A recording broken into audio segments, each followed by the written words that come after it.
for the code card, if you're the person who's, somebody is doing CPR, and when you call that code, the entire medical team arrives. And generally the first year intern is going to take over on compressions. Respiratory is going to show up and take over airway until anesthesia gets here, and then they're going to intubate. So the nurse's role becomes possibly relieve of the chest for compressions. So somebody's going to get tired. When you saw that yesterday when you were doing compressions, you got tired. Same thing's going to happen here in real life. You're going to tire.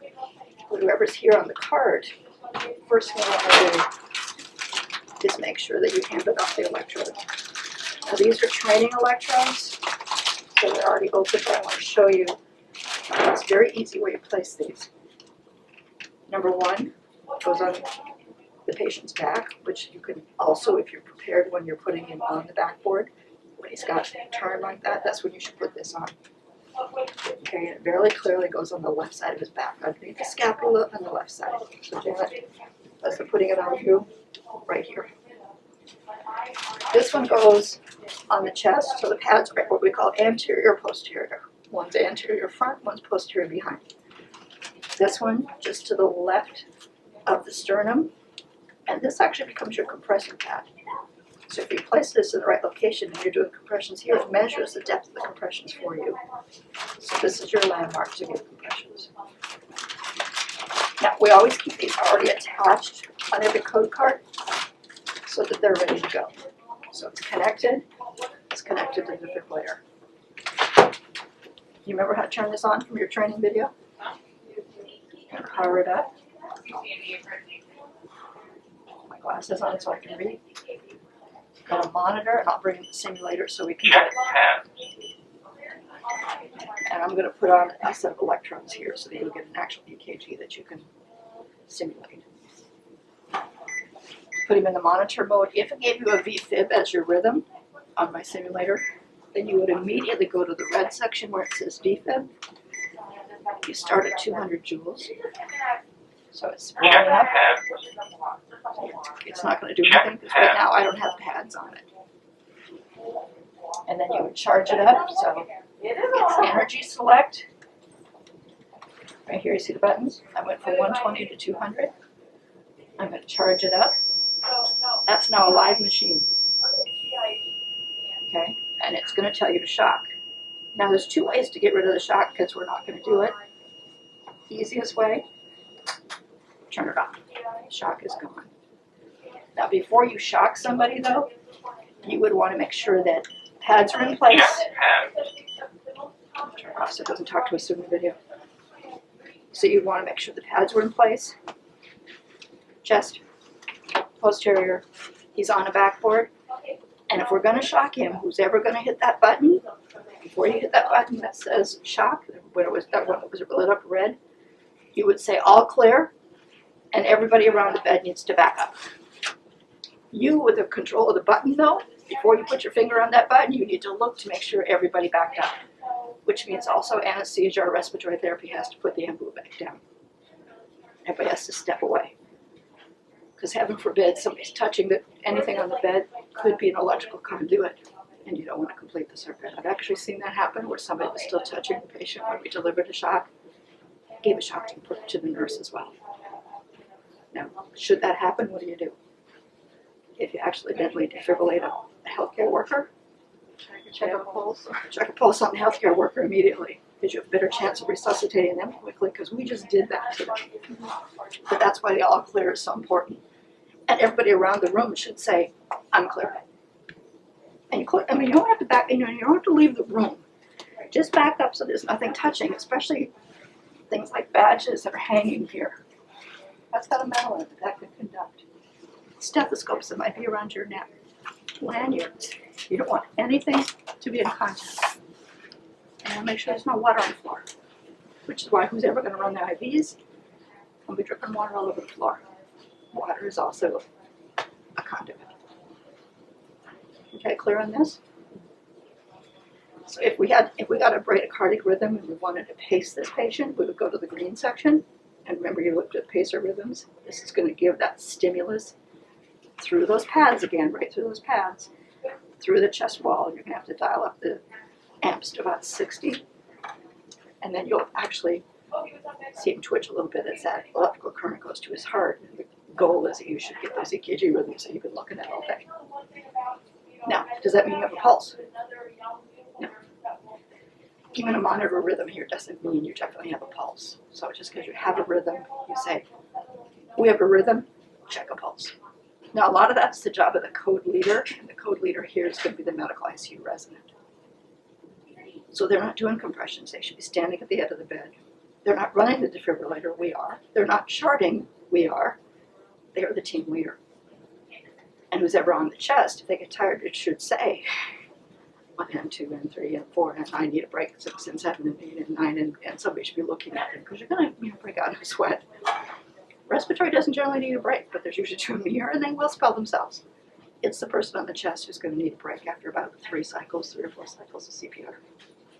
And you saw that yesterday on the mannequins. It's just a mannequin. Okay, questions so far? Yeah. So if you were just cardioverting, Mr. Jones? Are you okay, Mr. Jones? I need help in here. Okay, helpers, come on in. You okay?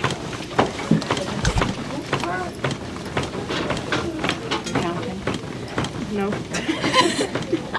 here's the board. Get stopped in. Okay, you can come in. All right, have the board here. Our RT nurse. Okay. Everybody turn board. Pads. Okay. Wait a minute. Yeah, just don't really stick them. Just set them there. I don't want them on the table. Okay, yeah. Put that one over on the front. Good. What happened? Casey? So this is Mr. Jones. He came in for chest pain. He was supposed to get a cath later this afternoon, and I found him unresponsive in his bed. Okay, do we know how long we've been doing compression? I think about 3 minutes. Okay, can we get the go on? Check pass. Keep going. Tell me when you breathe. Put it on leads.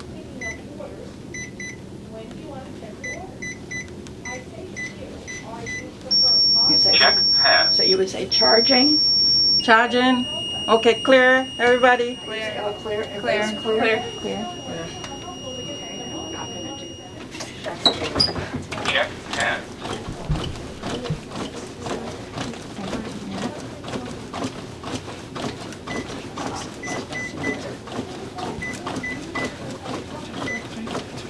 Your recorder, you're done. Okay, can we push 1 of epi? 1 milligram of epi, please?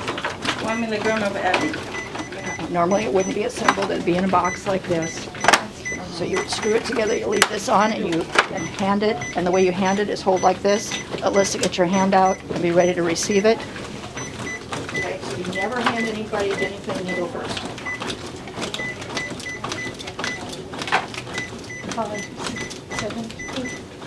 Good. Team leader, watch her compressor, see if she's too tired. And Alyssa, then your response is? Epi's in. Epi's in. Recorder, 1 milligram of epi, and at the time that we did this. Okay. Now you're the clock as well as the recorder. Okay. 1206, 1 milligram of epi Okay. delivered.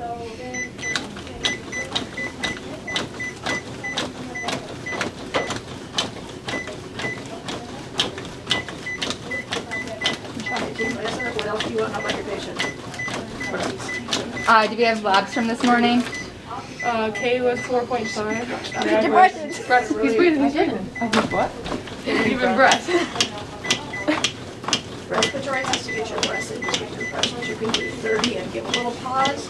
Their job is to get in the tube. Okay.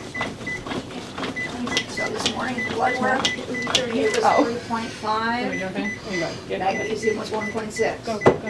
Okay, so It's been 3 minutes, recorder. can we give another milligram of epi? 1209, 1 1 milligram milligram of epi. 1 milligram of epi.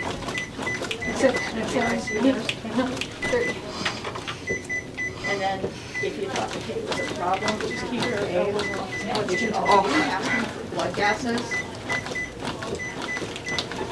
So if you're gonna have a kid, so your nurse is gonna come over here and help the kid.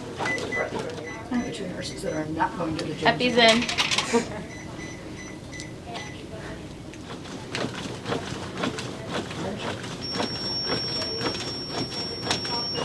All right, everybody clear? Clear. All right, shock delivered. 12-12, shock delivered. Got a pulse. Because you could lose that pulse, so just because you got it back once doesn't mean it's gonna stay. So by now, the supervisor's on site, she was probably on site with the code call, because the other thing that would have happened overhead when you guys all came in, you told the MSA, call a code. And it would say code blue, the room number, that's when your team arrives, that's when your RRT nurse came in, that's when anesthesia responded. And there's an airway cart on top of the bag. It looks like that little fishing bag over there on that other cart. That's where their airway supplies are.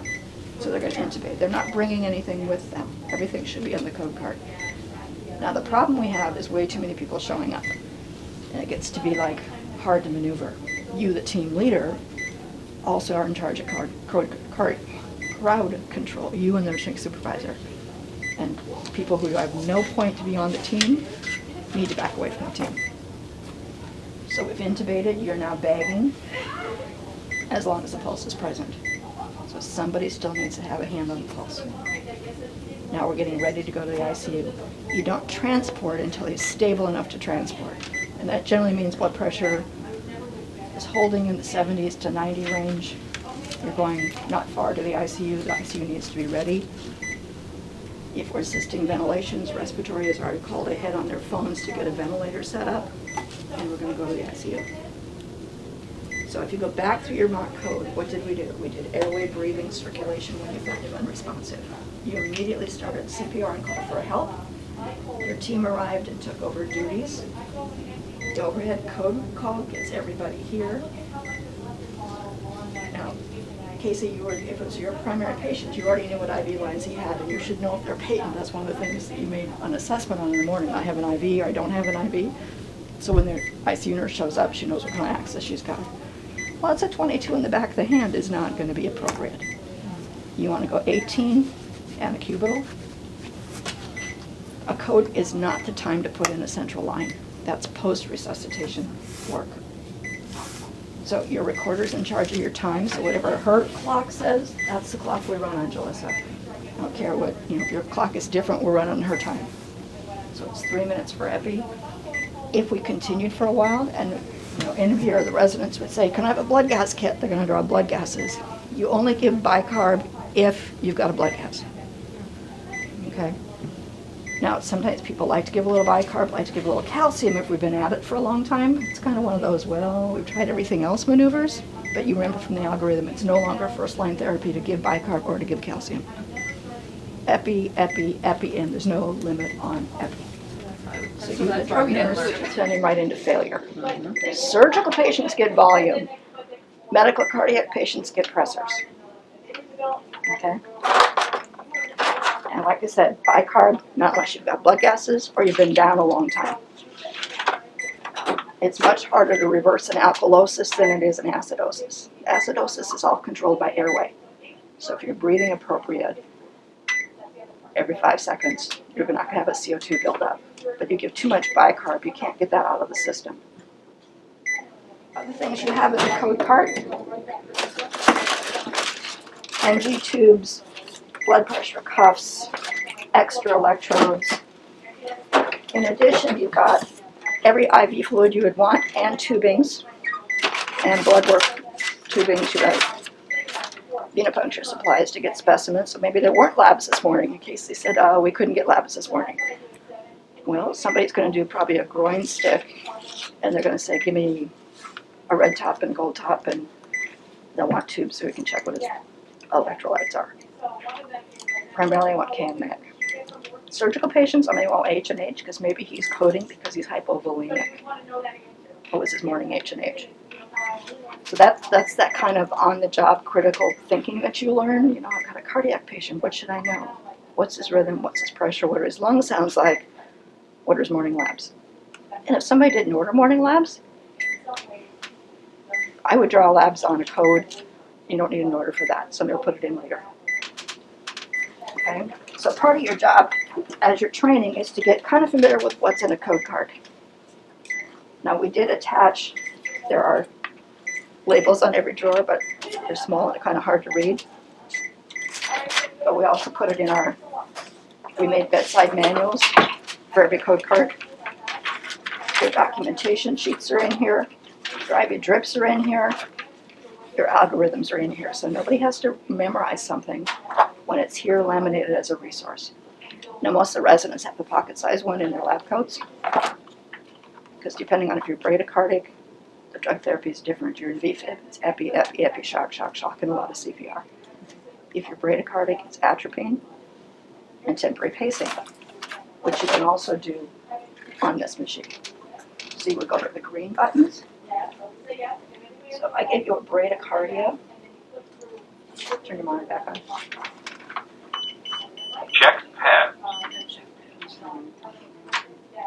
I'm going to see if let me give you a heart block. So we're going to put him in 3rd degree heart block.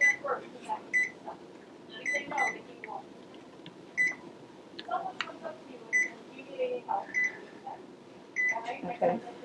Now, put the size on your monitor so you can actually see that rhythm. And if it's bradycardic like that, the drug you're going to pull from here is not epi, it's now atropine. But I'm only going to do that if we're all too slow to hook up a pacemaker. Because in a lot of patients, atropine, they're refractory. If their heart block is bad, AV node heart block doesn't respond to atropine. So the algorithm you learned yesterday said you have to think about atropine and have it ready if you don't have access to an immediate pacemaker. Well, you do. So put it in pacemaker mode then. Go to the green, checking, carotid, femoral. And we tend to go more carotid just because this is, and you're all wearing gloves anyway. Jackie, you had a question about synchronization. How do we synchronize this machine? Sorry, we can make the alarms go off. There you go. One here versus this. And this is not a slow course. This is not 1 to 2 minutes like you learn how to do morphine or ditch. This is in the IV, push it, got fluids up, and you run the fluids through it. What kind of fluids do we run in the code? If I hit that now, which we're not going to do because he's not connected, it would hit on those R waves. Give me a hit, turn that on. Okay. Now we're going to do this again in a much more, everybody will have a different role.